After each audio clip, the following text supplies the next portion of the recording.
Chapter 21. I woke up early the following morning and couldn't get back to sleep. I had something on my mind. I got up, made a pot of coffee, and sat at the table with my cup. Annie must have noticed I was up and joined me in the dining room. "Is everything okay?" she asked. "Sure," I said. "I just couldn't sleep. It's 4 a.m. You should go back to bed. I don't want to keep you up." She stood behind me, put her arms around me, and kissed my cheek. "Something is on your mind," she said. "What is it?" "Nobody is safe yet," I said. "Parker and Gabriella are still a threat, and I don't know what to do about it. Plus, they are not just a threat to us. They threaten this whole county now that they have what they were after. They are probably busy right now doing to another innocent person what they did to me." Annie kissed me on the cheek again, and then poured herself a cup of coffee. She sat beside me, took a sip, and put her cup on the table. "I vote we take the bastard down, and the psycho bitch, too." I nodded, took a sip of coffee, got my phone out, and dialed Alex. It went straight to voicemail. "Alex took my advice and shut his phone off," I said. "We should go see him before they leave." I quickly got dressed and took Bruno out for a walk. When I got back, Annie was ready, and we got in the Mustang and headed to the motel. It felt good driving the Mustang, and having Annie next to me was a bonus. When we got to the hotel, we found their vehicle parked in front of unit number 2, not far from the office. The parking lot was more than half empty, so we were able to park next to their car. I knocked on the door, and Alex answered sooner than I expected. He must have already been awake. "It's early," he said. "I didn't expect you to come here." "I didn't expect it either, but you did what I said and turned your phone off. We decided this morning that the best defense is a good offense." "You have a good offense?" he asked. "Well, no, not yet, but I was hoping to get you on our team," I said. Alex stepped outside and closed the door. "I would love to help, but I have a family to protect," he said. "I would not dream of putting you in any more danger than you are already in," I said. "In fact, with your help, I think we can lessen or even eliminate that danger. I want to hack into Parker's security system.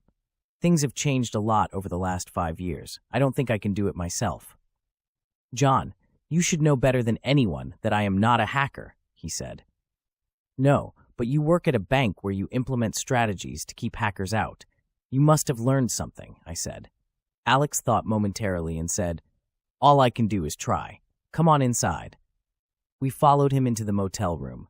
The kids were asleep, and Lisa was in the shower. Alex told Lisa we were there and handed her clothes to her. He then got out his laptop and got to work. Lisa came out a few minutes later, and we all said our hellos. She got busy getting the kids ready while Alex was working. A few minutes later, Alex said, "I was able to get in, but everything useful is on an intranet." "You mean we have to be inside the building to access it?" I said. "I'm afraid so."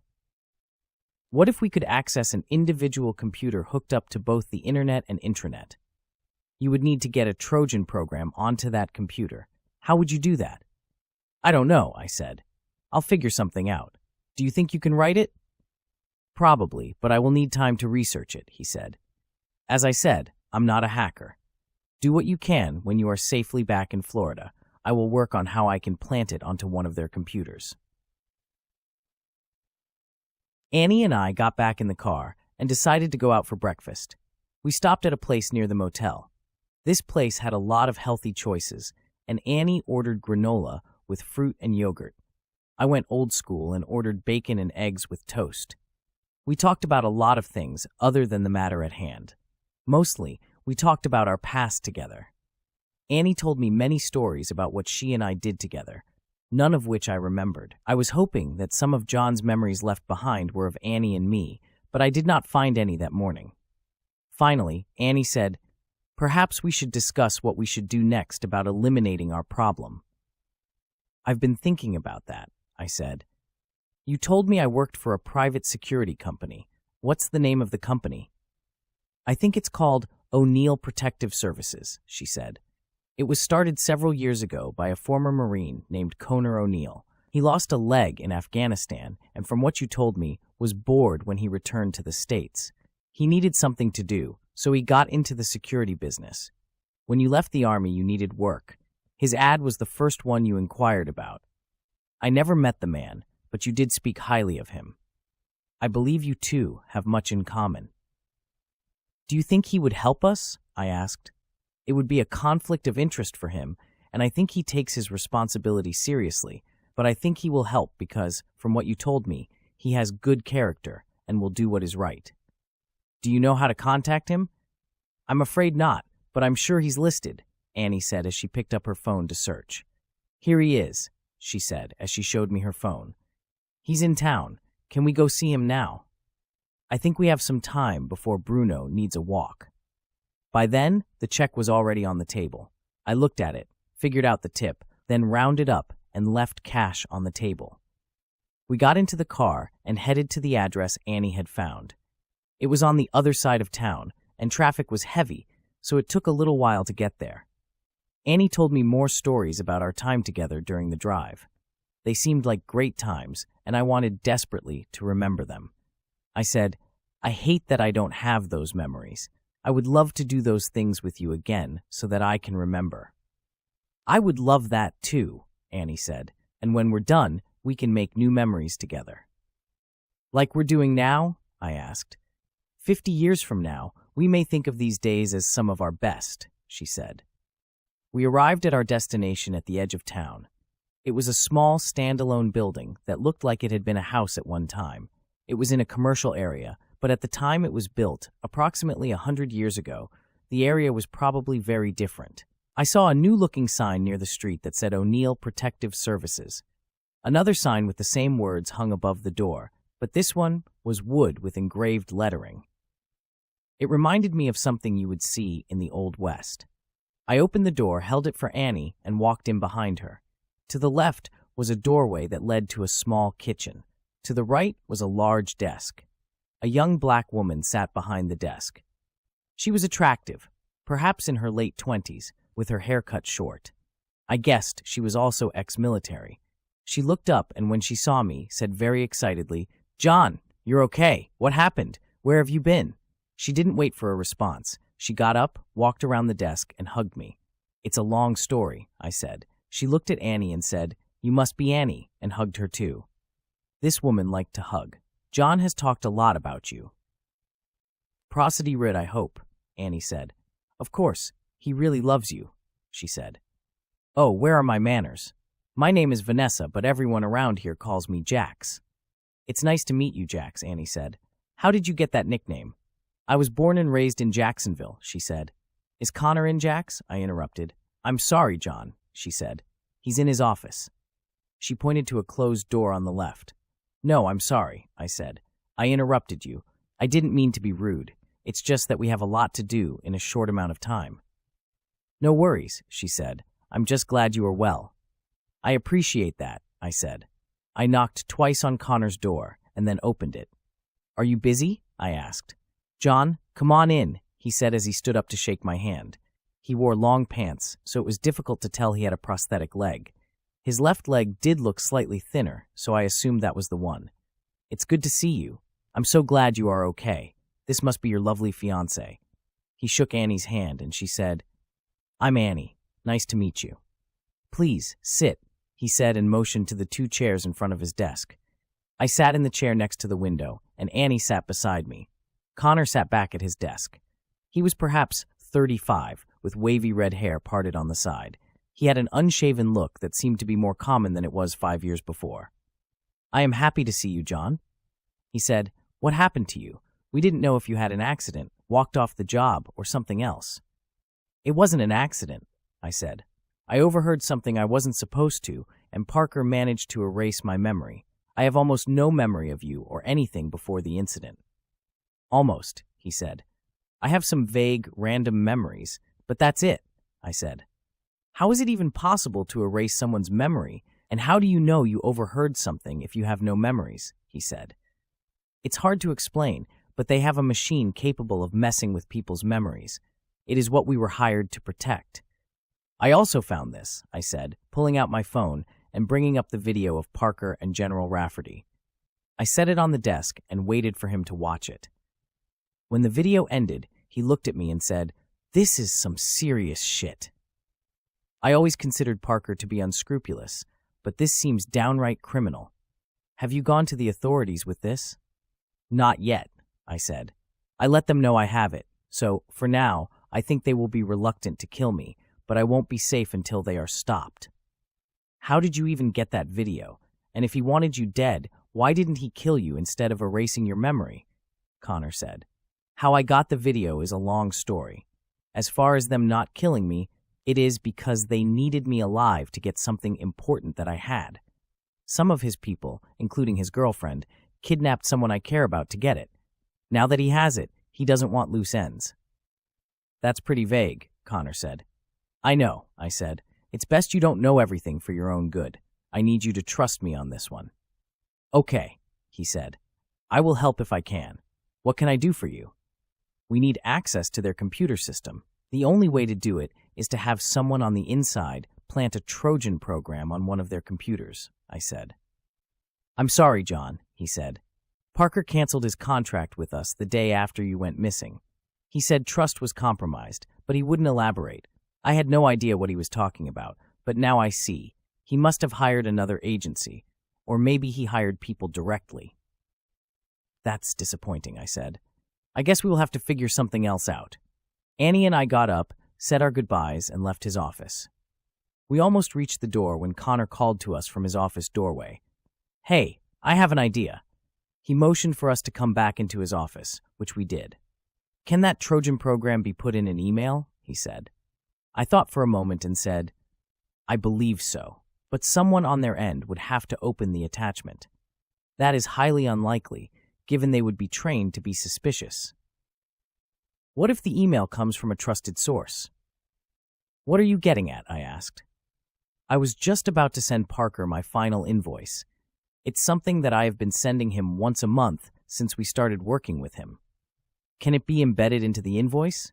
I thought for a moment and said, I think that might work. I picked up a pen and piece of paper from Connor's desk and wrote down Alex's email.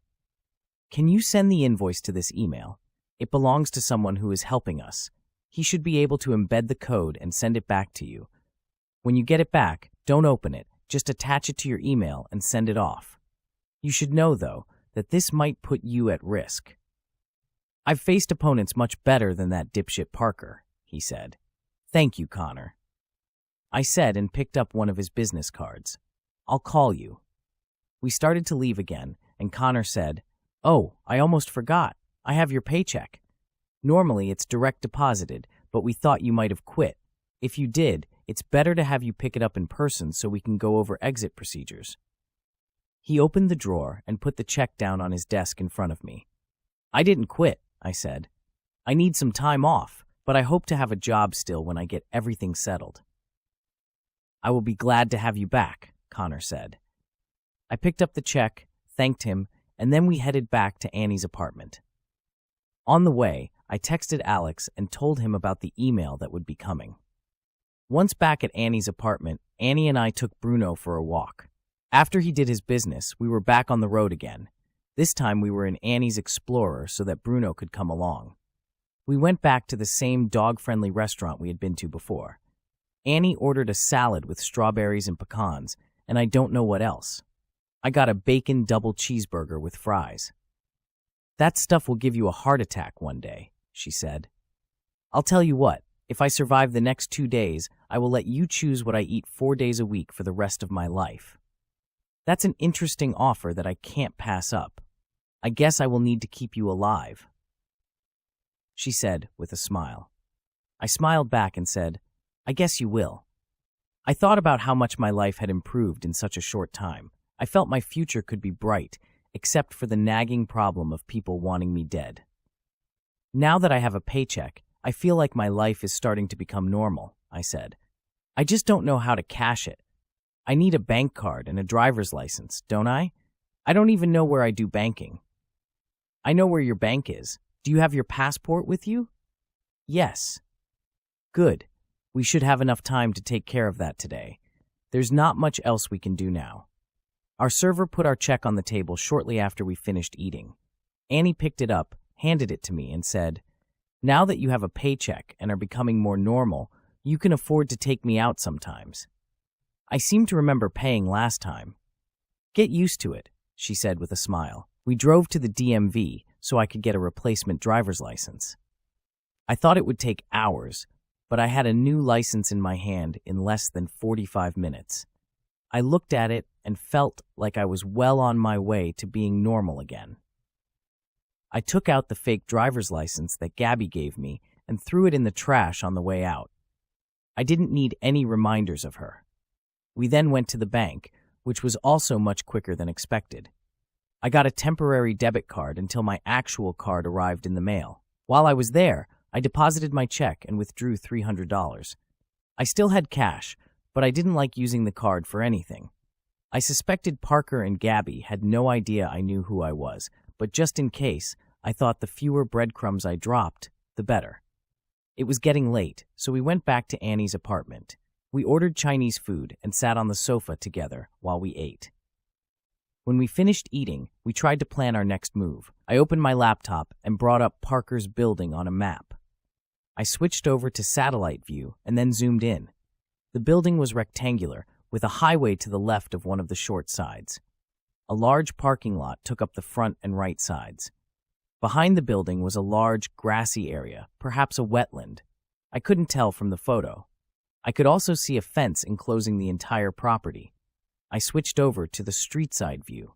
I saw a tall fence with barbed wire on top, more like a military installation than a business. The building itself was 5 stories tall. I could see a single main entrance in front. I couldn't get a good view from the other 3 sides. I don't know how we can get in there, I said. Annie looked at it closely and said, "This will be difficult." "Do you think you can get in as a police officer? Maybe as part of an investigation?" "Not likely," she said. "The building is outside the city limits. I wouldn't have jurisdiction there. There must be a way." I decided to try something else. I had a particular person in mind, so I typed in a name and location and found a match. I got a pen and paper and wrote down the address. "I have a person I want to visit in the morning," I said, "but right now there is something else I want to do." I set the laptop to the side, leaned over, and kissed Annie. Things got passionate quickly, and we made love there on the sofa. After a while, we made our way into the bedroom, where we made love again. This audiobook continues on the next video. For more information on this book and others by this author, please visit charleshuss.com.